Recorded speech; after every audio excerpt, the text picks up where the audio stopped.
डाळिंब सगळ्यांनाच आवडतं, बरोबर? पण विचार करा, हेच आपलं आवडतं फळ एका मोठ्या संकटात सापडलंय. आणि गंमत म्हणजे यावरचा उपाय तो कुठे दूर नाहीये, तर आपल्याच आजूबाजूला आपल्या पूर्वजांच्या ज्ञानात दडलेला असू शकतो. चला तर मग यामागे दडलेलं विज्ञान आणि आपली परंपरा दोन्ही एकत्र समजून घेऊया. डाळिंब काही आजचं फळ नाहीये. हजारो वर्षांपासून ते आपल्या संस्कृतीचा, आपल्या आरोग्याचा एक अविभाज्य भाग आहे. पण आज ह्याच फळावर एक असं काहीतरी संकट आलंय जे खूप विनाशकारी आहे. आता प्रश्न हा आहे की हे संकट नेमकं आहे तरी काय? हे बघा, एकेकाळचं ते लाल भडक रसरशीत डाळिंब असं दिसू लागतं. आणि हा फक्त वरवरचा डाग नाहीये, नाही. हे एक असं संकट आहे जे थेट शेतकऱ्याच्या मेहनतीवर घाला घालतंय आणि फळाला अक्षरशः आतून पोखरून काढतंय. बरं, मग आता या शत्रूला, या रोगाला जरा जवळून ओळखायला हवं, नाही का? याचं नाव काय आहे, हा येतो कुठून आणि पसरतो कसा? चला, हे सगळं समजून घेऊया. तर या रोगाचं शास्त्रीय नाव आहे बॅक्टेरियल ब्लाइट. हे नाव झॅन्थोमोनस नावाच्या एका जीवाणूमुळे म्हणजे बॅक्टेरियामुळे पडलंय. पण आपले शेतकरी त्याला अगदी सोप्या नावाने ओळखतात, तेलिया. आणि हे नाव का पडलं असेल? कारण या रोगामुळे फळावर असे तेलकट, काळे डाग पडतात, जे त्या फळाचं सौंदर्य तर घालवतातच, पण त्याची चव सुद्धा पूर्णपणे खराब करून टाकतात. आणि याचा परिणाम काय होतो? तो आपल्या डोळ्यांसमोर आहे. सुंदर दिसणारी फळं तडकतात, आतून सडू लागतात आणि अखेरीस त्यांची किंमत मातीमोल होते. जरा विचार करा, ज्या शेतकऱ्यानं वर्षभर घाम गाळून हे पीक उभं केलं, त्याच्या हातात जेव्हा असं फळ येतं, तेव्हा त्याला काय वाटत असेल? आणि हे नुकसान किती मोठं आहे, हे आकडेवारी पाहिल्यावर कळेल.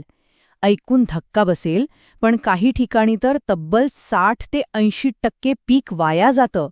म्हणजे विचार करा, जर 100 झाडं लावली, तर त्यातली 80 झाडं या रोगानं खराब होऊ शकतात. हे नुकसान खरंच प्रचंड आहे. तर मग महत्त्वाचा मुद्दा हा आहे की हा रोग काही फक्त नशिबाचा खेळ नाहीये. यामागे ठोस कारणं आहेत. सगळ्यात पहिलं म्हणजे उष्ण आणि दमट हवामान. हे तर या जीवाणूंसाठी जणू काही पार्टीच असते. पण फक्त तेवढंच नाही, जर आपण सुरुवातीलाच रोग असलेली रोपं लावली किंवा आपल्या जमिनीचंच आरोग्य चांगलं नसेल आणि आपण चुकीच्या पद्धतीने शेती करत असू, तर या रोगाचा प्रादुर्भाव खूप वेगाने होतो. ठीक आहे, तर आता आपल्याला प्रॉब्लेम कळालाय. पण ह्यावर उपाय काय? शास्त्रज्ञांनी यावर काय काम केलंय? चला, आता आपण या वैज्ञानिक लढाईकडे वळूया आणि बघूया की त्यांचे निष्कर्ष काय होते. संशोधकांनी काय केलं, तर एक खूप सोप्पा पण एकदम प्रभावी प्रयोग केला. सगळ्यात आधी त्यांनी या रोगाला कारणीभूत असलेल्या बॅक्टेरियाला वेगळं काढलं. मग त्यांनी वेगवेगळ्या प्रकारची द्रावणं तयार केली आणि मग प्रयोगशाळेत म्हणजे लॅबमध्ये तपासलं की यापैकी कोणतं द्रावण त्या बॅक्टेरियाची वाढ थांबवू शकतं. तर त्यांनी 3 वेगवेगळ्या प्रकारच्या उपायांची चाचणी केली. पहिला गट होता वनस्पतीजन्य, म्हणजे आपल्या कडुलिंब आणि जास्वंदीसारख्या वनस्पतींपासून बनवलेला. दुसरा गट होता रासायनिक, म्हणजे केमिकल बेस्ड. आणि तिसरा होता सूक्ष्मजैविक, म्हणजे चांगल्या बॅक्टेरियाचा वापर करून वाईट बॅक्टेरियाला हरवणं. आता खरी गंमत तर पुढेच आहे. या प्रयोगातून एक असा काही निकाल समोर आला जो खूपच अनपेक्षित होता. आपण सेंद्रिय शेतीमध्ये कडुलिंबाला खूप मानतो, बरोबर? पण या चाचणीत कडुलिंबाच्या अर्काचा त्या बॅक्टेरियावर काहीच परिणाम झाला नाही.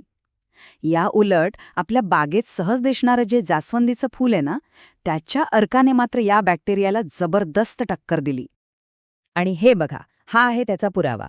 जास्वंदीच्या अर्काने त्या बॅक्टेरियाला तब्बल 27 मिलीमीटरपर्यंत वाढण्यापासून रोखलं. आता कदाचित आपल्याला हा आकडा छोटा वाटेल, पण प्रयोगशाळेच्या भाषेत सांगायचं झालं तर हा एक प्रचंड मोठा आणि प्रभावी परिणाम आहे. विचार करा, एका साध्याशा दिसणाऱ्या फुलामध्ये एवढी मोठी ताकद. लॅबमधला हा निकाल खरंच थक्क करणारा आहे.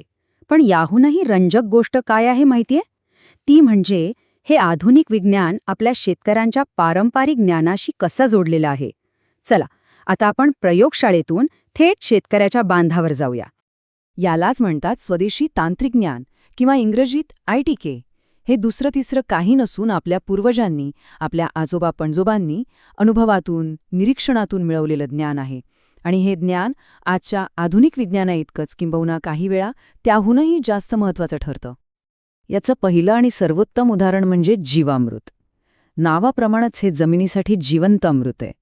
शेण, गोमूत्र, गूळ, बेसन यांसारख्या साध्या गोष्टींपासून बनलेलं हे मिश्रण जमिनीला अक्षरशः नवसंजीवनी देतं. हे जमिनीतील करोडो चांगल्या सूक्ष्मजीवांसाठी एक प्रकारचं जेवण आहे, ज्यामुळे जमिनीची सुपीकता नैसर्गिकरित्या वाढते. आणि दुसरं उदाहरण आहे पंचगव्य. याच्या नावातच सगळं काही आहे. पंच म्हणजे 5 आणि गव्य म्हणजे गायीपासून मिळणाऱ्या गोष्टी. शेण, मूत्र, दूध, दही आणि तूप या 5 गोष्टींचं मिश्रण झाडांसाठी एक जबरदस्त नैसर्गिक टॉनिक म्हणून काम करतं.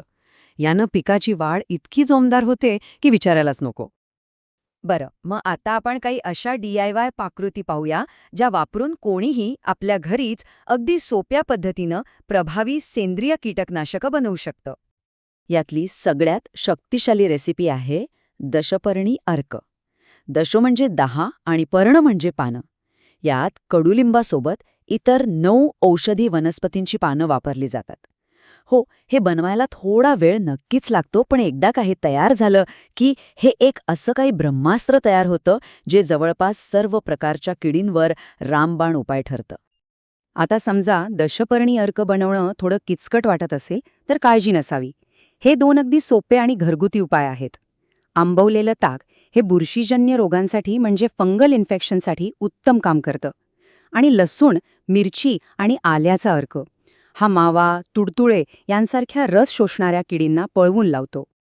चला, आता आपण या सगळ्या विश्लेषणाच्या शेवटचा आणि खरंच सर्वात महत्त्वाच्या टप्प्याकडे येऊया. म्हणतात ना, prevention is better than cure. म्हणजे रोग झाल्यावर उपाय करण्यापेक्षा तो होऊच नये यासाठी काय करता येईल हे पाहणं जास्त महत्त्वाचं आहे. तेल्या रोगाचा एक मोठा संबंध फळं तडकण्याशी आहे. विचार करा, जर फळांची सालच मजबूत असेल, तिला तडेच गेले नाहीत, तर बॅक्टेरिया आत शिरणार कसा? त्याला प्रवेशद्वारच मिळणार नाही. आणि ही साल मजबूत करण्यासाठी बोरॉन आणि कॅल्शियमसारख्या सूक्ष्म अन्नद्रव्यांची फवारणी खूप खूप फायदेशीर ठरते. आणि आता ओळख करून घेऊया आपल्या या कथेच्या खऱ्या हिरोशी. याचं नाव आहे ट्रायकोडर्मा. हा एक प्रकारचा मित्र आहे, एक फायदेशीर बुरशी जी जमिनीसाठी आणि झाडांच्या मुळ्यांसाठी एका बॉडीगार्डसारखं काम करते आणि हानिकारक बुरशींपासून त्यांचं संरक्षण करते. ट्रायकोडर्माचं काम फक्त शत्रूंना मारण्यापुरतं मर्यादित नाही. तो जमिनीचं आरोग्य सुधारतो, झाडाला न मिळणारी पोषक तत्व मिळवून देतो आणि मुळांची वाढ खोलवर होण्यासाठी मदत करतो. थोडक्यात सांगायचं तर तो झाडासाठी एक संपूर्ण सुरक्षा कवच तयार करतो, जे त्याला आतून आणि बाहेरून मजबूत बनवतं. तर मग या सगळ्या माहितीनंतर एक मोठा प्रश्न आपल्यासमोर उभा राहतो. शेतीचं भविष्य नक्की कशात आहे? सतत नवीन आणि महागडी रसायनं शोधण्यात, की आपल्याच पूर्वजांनी अनुभवातून कमावलेल्या ज्ञानाला आजच्या विज्ञानाची जोड देऊन एक शाश्वत मार्ग शोधण्यात? या प्रश्नावर आपण सगळ्यांनीच विचार करायला हवा, नाही का?